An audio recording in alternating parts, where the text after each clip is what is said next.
और चलिए आज हम बात करने वाले हैं साइबर क्राइम की। आज हम बात करने वाले हैं साइबर ठगी की, क्योंकि देश में साइबर क्राइम के मामले लगातार तेजी से बढ़ रहे हैं।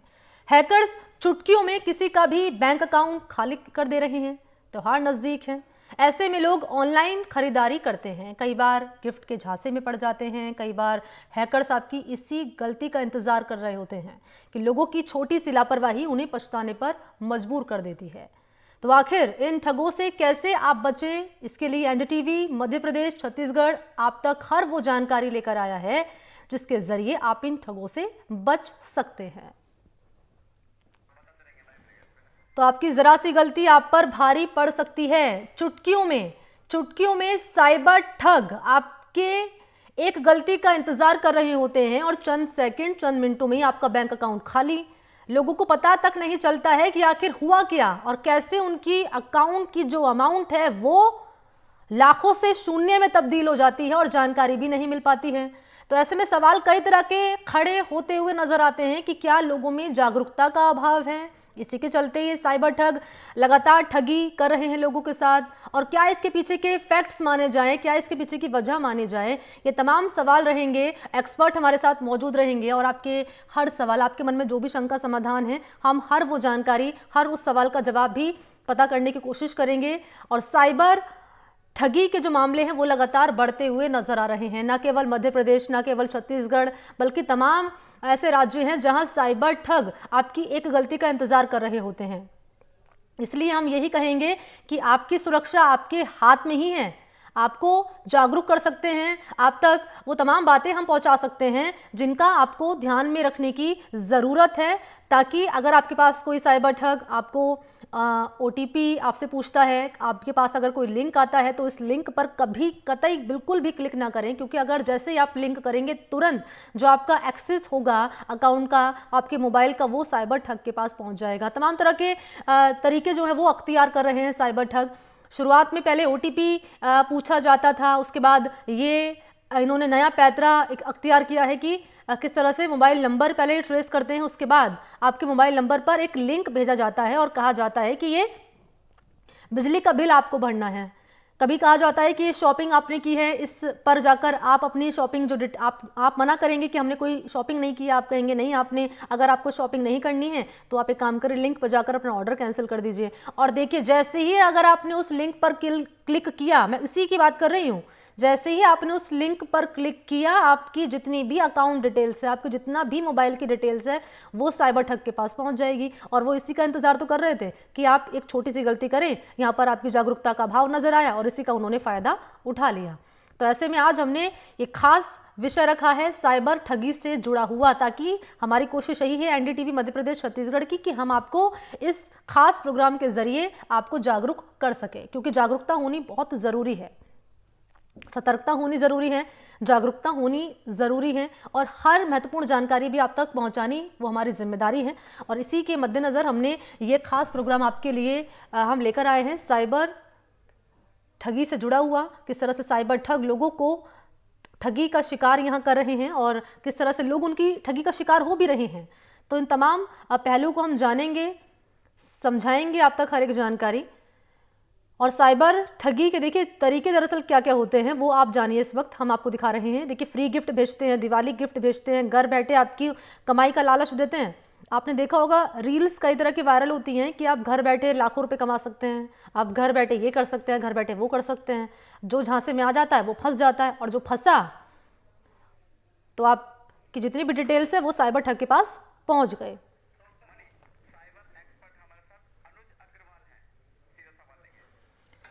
और इसी खास विषय पर चर्चा करने के लिए इस वक्त हमारे साथ साइबर एक्सपर्ट अनुज अग्रवाल जी इस वक्त हमारे साथ जुड़ चुके हैं। इस खास प्रोग्राम में शामिल हो रहे हैं हमारे साथ साइबर एक्सपर्ट अनुज अग्रवाल जी। अनुज जी, आपका बहुत बहुत स्वागत है इस खास कार्यक्रम में शामिल होने के लिए। जी नमस्कार। अनुज जी, क्योंकि आज हमने एक महत्वपूर्ण विषय रखा है जनता से ही जुड़ा हुआ, और ये विषय है साइबर क्राइम से जुड़ा हुआ। अक्सर आप भी देखते होंगे कि लगातार साइबर ठगी के मामले सामने आ रहे हैं। पहले मैं आपसे ये चाहूंगी जानना कि जो इस वक्त जनता हमें देख रही है, जो व्यूअर्स हमें देख रहे हैं, आसान शब्दों में समझाइए कि आखिर साइबर ठगी होती क्या है। देखिए, आज ज्यादातर हम लोग ट्रांजेक्शन्स मोबाइल फोन के माध्यम से कर रहे हैं। जी। चाहे वो यूपीआई के माध्यम से हो, चाहे वो पेटीएम जैसे वॉलेट के माध्यम से हो, इंटरनेट बैंकिंग हो। तो इन सब ट्रांजैक्शंस को अमूमन बैंक जो है वो आपके मोबाइल पर या तो ऐप के माध्यम से, वेबसाइट के माध्यम से अलाउ कर देता है। अब हमारे देश में एक बहुत अच्छी सुविधा है जिसे हम ओटीपी कहते हैं, जो दुनिया में कहीं भी नहीं है। ये सिर्फ आरबीआई की तरफ से ये सुविधा दी गई है कि आपको हर ट्रांजैक्शन को करने से पहले आपके रजिस्टर्ड मोबाइल नंबर पर एक कोड आता है जिसे ओटीपी कहते हैं, और जिसकी मैक्सिमम लाइफ 10 से 15 मिनट होती है। इसी में सारा राज छुपा हुआ है। और ये ओटीपी कभी भी बैंक के अधिकारी द्वारा आपसे मांगा नहीं जाता है। लेकिन जो साइबर ठग होते हैं, वो किसी न किसी बहाने से उपभोक्ताओं से वो ओटीपी मांग लेते हैं, ले लेते हैं, और फिर उपभोक्ता जो है वो गलत प्रकार के ट्रांजेक्शन या ठगी के ट्रांजेक्शन का शिकार हो जाते हैं। तो ये सारा जो मसला है वो ओटीपी की चोरी का है। लोगों से ओटीपी को किसी न किसी बहाने से ले लेने का है।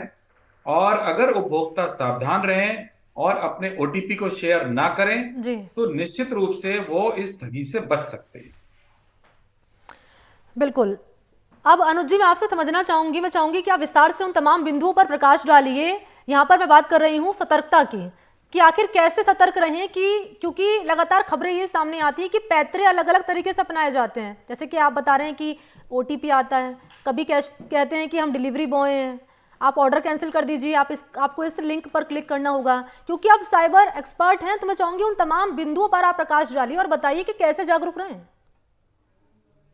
जैसा कि मैं स्क्रीन पर भी देख रहा हूं, आपने बहुत सारे तरीके लोगों को जागरूक करने के लिए बताए हैं। अभी एक जो लेटेस्ट तरीका चल रहा है वो ये है कि जिस प्रकार का भी प्रोडक्ट आप अपने बेच रहे हैं या जिससे आपका संबंध है, तो वो बोलेंगे कि हम आपका वो प्रोडक्ट खरीदना चाहते हैं, और अगर आपने 25,000 बताए तो तुरंत आपके अकाउंट में पहले 2,500 रुपये भेजेंगे और बोलेंगे कि आ गया। फिर आपको बताएंगे कि हमने बाकी का पेमेंट भेज दिया है, और स्क्रीन पर भी आपको दिखेगा कि आपके अकाउंट में 25,000 या जो भी अमाउंट है वो आ चुका है। हम्म। जबकि वो एक्चुअली में आया नहीं होता है। और फिर ये जी। कहते हैं कि भाई अमाउंट ज्यादा आपके पास चला गया है, आप हमें उसे वापस कर दीजिए। हम्म। उसमें क्या करते हैं कि उसके पहले आपको कभी कभी ना कभी उन्होंने एक लिंक भेजकर आपके फोन को हैक कर रखा है। हम्म। उसमें रिमोट कंट्रोल एक्सेस वाले जो सॉफ्टवेयर हैं उसको डाउनलोड कर दिया है, और उसका कंट्रोल साइबर ठग के पास पहुंच चुका है। हम्म। तो जब आप अपने फोन में कोई भी चीज देख रहे हैं, या ओटीपी आपके फोन में आ रहा है, या आप अपना स्टेटमेंट चेक कर रहे हैं, अकाउंट की डिटेल चेक कर रहे हैं, वो सब के सब साइबर ठग की नजर में है। और साइबर ठग उसका फायदा उठाते हुए आपके अकाउंट को ऐसे संचालित कर रहे हैं जैसे आप भी उसको संचालित कर रहे हैं। तो हम्म। कई बार लोग ये भी शिकायत करते हैं कि साहब हमें ओटीपी किसी को नहीं बताया है, लेकिन चूंकि दूरस्थ कंट्रोल वाला सॉफ्टवेयर पहले ही उनके फोन में डाउनलोड हो चुका है, हम्म। तो अगर वो ओटीपी उनके फोन में आ रहा है तो भी साइबर क्रिमिनल उसको देख रहे हैं। हम्म। तो इसलिए जो भी आपको ऑफर्स आते हैं जिसमें लिखा होता है कि आपको 1 साल के लिए जियो का कनेक्शन फ्री दे रहे हैं, या आईफोन आपको 90% छूट पर मिल रहा है, या एडिडास के जूते आपको बहुत सस्ते दामों में 500 रुपए में दिए जा रहे हैं, तो ऐसे में आप जब लिंक क्लिक करते हैं तो ये जो सॉफ्टवेयर है वो डाउनलोड हो जाता है आपके फोन में, जी। और आपका फोन हैक हो जाता है। और उसके बाद साइबर क्रिमिनल्स आपको अपनी बातों में लगाकर और किसी प्रकार का झांसा देकर, हम्म। जब तक आप फोन पर कान पर बातचीत करते रहते हैं, हम्म। और जो ओटीपी वगैरह इस दौरान आता है वो क्रिमिनल्स उसको देख लेते हैं और आपके अकाउंट को खाली कर देते हैं। अच्छा अनुज जी, दो बातें मैं आपसे समझना चाहूंगी। पहली बात ये, आपको क्या लगता है कि इसके पीछे कहीं ना कहीं जागरूकता की कमी आप देखते हैं, कि लोग जागरूक नहीं है तभी इस तरह की ठगी सामने आती है? पहली चीज। दूसरा मैं आपसे बिल्कुल समझना सही कहा चाहूंगी। आपने कि इसमें जागरूकता की कमी है। जी। और थोड़ा सा हम सभी लोगों को ये बात समझनी चाहिए कि आखिर कोई हमें 90% या हम्म। 100% छूट पर कोई चीज क्यों देगा। जब भी इस प्रकार के कोई ऑफर आपको आए जिसमें कि बहुत लंबी छूट की बात करी जा रही है, आप तुरंत सावधान हो जाएं और उसको बहुत ध्यान से अवॉइड करें। अगर ऐसी छूट की बात है तो उस कंपनी की वेबसाइट पर जाएं, ना कि उस लिंक को क्लिक करें। हम्म। तो मुझे लगता है सावधानी बरतने से और जागरूक होने से साइबर फ्रॉड से बचा जा सकता अच्छा, एक चीज़ जो मैंने अक्सर देखी है अनुज जी, अक्सर है। जी। अभी इन्होंने एक नया तरीका अख्तियार ये किया है कि जो आपकी जो आप साइट यूज़ करते हैं, सोशल साइट्स होती हैं, उन पर एक ये लिंक भेजते हैं उन पर, और वो साइट आप ऐसे लगती है कि हूबहू मान लीजिए ओरिजिनल कंपनी की साइट है, और उन्होंने उन्होंने हमें वो लिंक भेजा है, और उन्होंने हमें तुरंत, जैसे कि मैं आपको उदाहरण के तौर पर बता देती हूँ, यहाँ पर जो दर्शक हमें देख रहे हैं, कि आपका जो अकाउंट है वो हैक होने वाला है, आपका अकाउंट हम सस्पेंड करने वाले हैं, और भी तमाम चीज़ें इनकी ओर से लिखी जाती है, और पहचान हम नहीं कर पाएंगे, वो हूबहू बिल्कुल ओरिजिनल साइट की तरह नजर आती है। तो मैं चाहूंगी पहचान इसकी कैसे करें कि ये नकली है, ओरिजिनल नहीं है, यहाँ फ्रॉड हो सकता है हमारे साथ। बिल्कुल, आप इस वेबसाइट के बारे में बता रहे हैं, और कई सारे ऐसी वेबसाइट लगातार आ रही हैं जिसमें जो फेमस वेबसाइट होती हैं जैसे अमेजन है या रिलायंस है, जियो है, उसकी वेबसाइट हूबहू बना लेते हैं। और इसको थोड़ा पहचानना मुश्किल होता है। हम्म। एक तो उसमें HTTPS यानी जो ताला एक ऊपर अगर हम देखें साधारण भाषा में, उसको देखना बहुत जरूरी है। जितनी भी पेमेंट से संबंधित वेबसाइट है उसमें ताले का चिन्ह और HTTPS लिखा होना बहुत जरूरी है। इसके अलावा जब भी आप वेबसाइट को देख रहे हैं तो उसमें देखें कि कोई एक्स्ट्रा आई या एक्स्ट्रा ए इस तरह के कैरेक्टर तो नहीं है। जैसे अमेजन में डबल ए लिखा जा सकता है, जबकि अमेजन की स्पेलिंग में AMAZON होता है। रिलायंस जियो में RIIL लिखा जा सकता है। तो ये थोड़ा सा सूक्ष्म मसला है, तो इसमें ध्यान देना बहुत जरूरी है। और किसी भी ऐसी वेबसाइट पे जहां पर आपको जरा सा भी संदेह है, बिल्कुल भी अपनी पेमेंट की डिटेल ना दें। बैंक अकाउंट, UPI ID या पेटीएम बिल्कुल भी इस्तेमाल ना करें। अगर आप ऐसा करेंगे तो आपके अकाउंट को खाली होने की पूरी पूरी संभावना बनी। अच्छा अनुज जी, अगर मान लीजिए साइबर ठगी का शिकार कोई हो जाता है, कोई साइबर ठग उनको ठग लेता है, तो इंस्टेंट क्या करें? कि मान लीजिए अगर अकाउंट से पैसे निकल गए, फोन के देखिए, एक्सेस उनके पास पहुंच गया, डिटेल्स पहुंच गए, तो तब क्या करें एकदम? सबसे पहले नेशनल साइबर क्राइम हेल्पलाइन 1930 हम्म। 1930 पर फोन करें। ये भारत सरकार की ओर से जारी की गई एक नेशनल हेल्पलाइन है।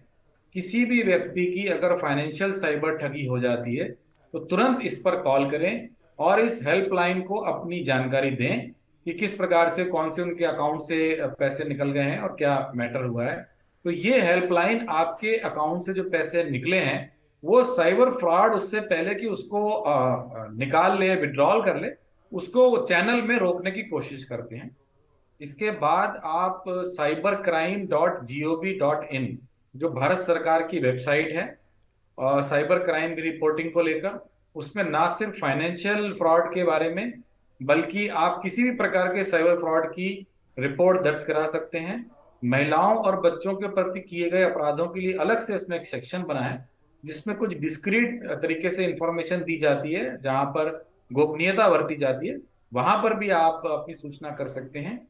इसके अलावा नजदीक के किसी भी पुलिस थाने में जहां पर यह घटना घटी है, चाहे आपका एड्रेस कहीं का भी हो, मान लीजिए आप उत्तराखंड के रहने वाले हैं और आप अभी महाराष्ट्र में ट्रेवल कर रहे हैं और आपको पता चला कि आपके अकाउंट से ठगी हो गई है, तो आप महाराष्ट्र में जहां आपको इसकी जानकारी हुई है, हम्म। वहां जो भी नजदीकी थाना है वहां जाके आप अपनी सूचना दे सकते हैं।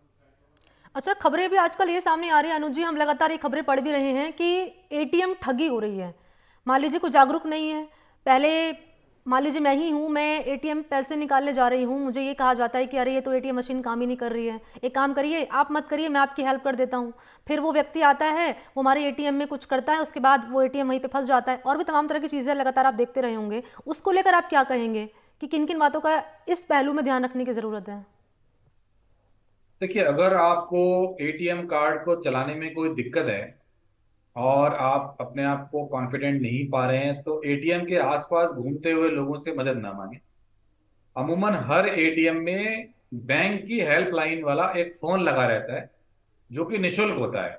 आपको अगर कोई समस्या है तो उस बैंक की हेल्पलाइन पर फोन करके आप अपनी समस्या का निस्तारण कराएं, वो बैंक वालों से बातचीत करें।